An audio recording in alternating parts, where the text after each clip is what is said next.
Pendidikan Anak Tunadaksa dan Tunalaras.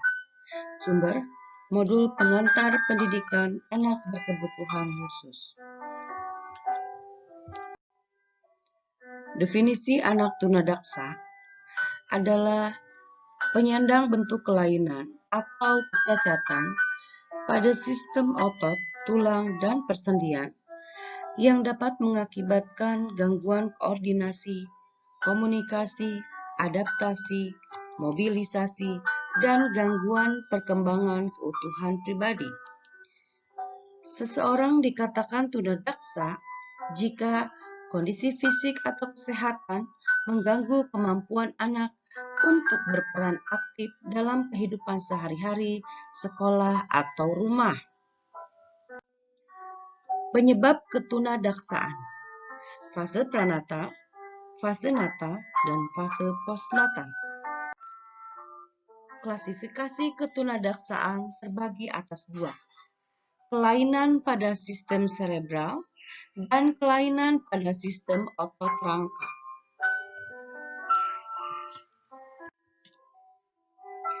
Dampak ketunadaksaan. Ketunadaksaan bisa berdampak terhadap akademik, kemampuan sosial, emosi, dan fisik kesehatan. Kebutuhan khusus anak tunadaksa. Kebutuhan akan keleluasaan gerak dan memposisikan diri, kebutuhan komunikasi, dan kebutuhan keterampilan merawat diri. Ada 7 aspek adaptasi bagi anak tunadaksa, yaitu pengembangan intelektual dan akademik, membantu perkembangan fisik, meningkatkan perkembangan emosi dan penerimaan diri anak, mematangkan aspek sosial, dan meningkatkan ekspresi diri, serta mempersiapkan masa depan anak. Definisi anak tunalaras. Tunalaras adalah gangguan atau hambatan atau kelainan tingkah laku sehingga kurang dapat menyesuaikan diri dengan baik terhadap lingkungan keluarga, sekolah, dan masyarakat.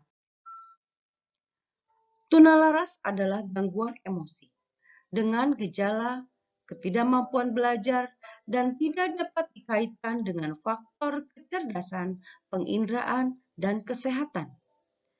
Ketidakmampuan menjalin hubungan yang menyenangkan teman dan guru. Bertingkah laku yang tidak pantas pada keadaan normal, keadaan tertekan dan tidak bahagia terus-menerus, cenderung menunjukkan gejala-gejala fisik seperti takut pada masalah-masalah sekolah.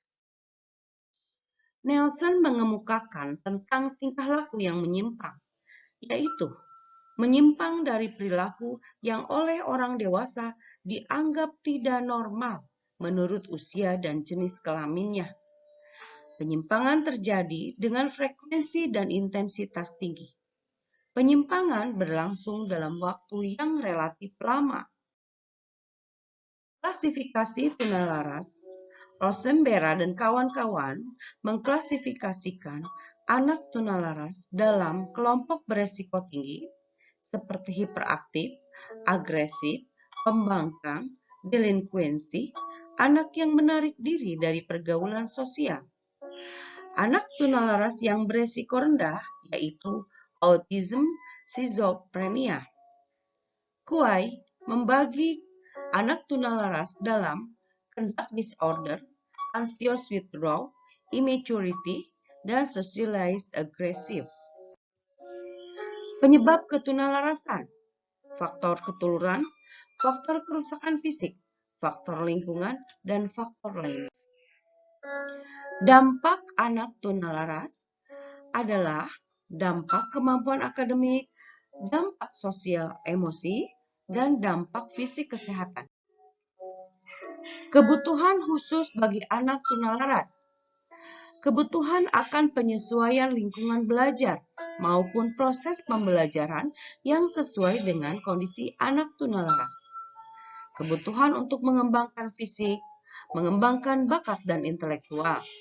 kebutuhan akan penguasaan keterampilan khusus untuk bekal hidupnya, kebutuhan penyesuaian diri dengan lingkungan dan norma masyarakat, kebutuhan rasa aman sehingga menumbuhkan percaya diri dan diterima lingkungan, kebutuhan akan lingkungan yang kondusif dan tidak menambah rasa rendah diri dan rasa bersalah.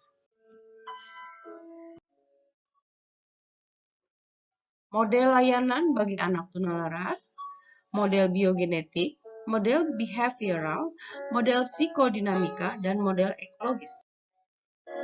Teknik pendekatan masalah perilaku, perawatan dengan obat, modifikasi perilaku, strategi psikodinamika, dan strategi ekologi. Terima kasih.